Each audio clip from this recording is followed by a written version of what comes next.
আসসালামু আলাইকুম। আমি এখন আছি মাগুরা শহর হতে 2 কিলোমিটার দূরে রংধনু শিশু পার্কে।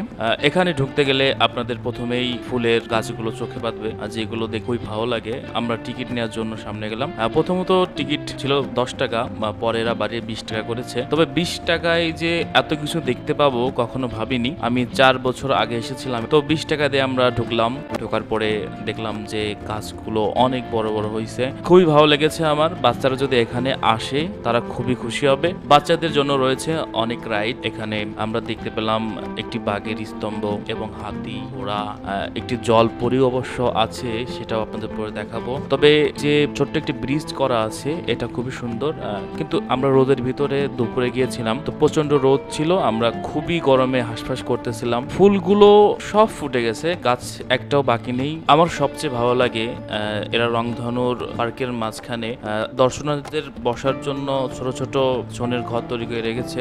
এটা আসলে খুবই আকর্ষণীয় এবং এখানে অনেক মানুষ বসে আড্ডা দেওয়া যায়, গল্প করা যায় অনেকক্ষণ।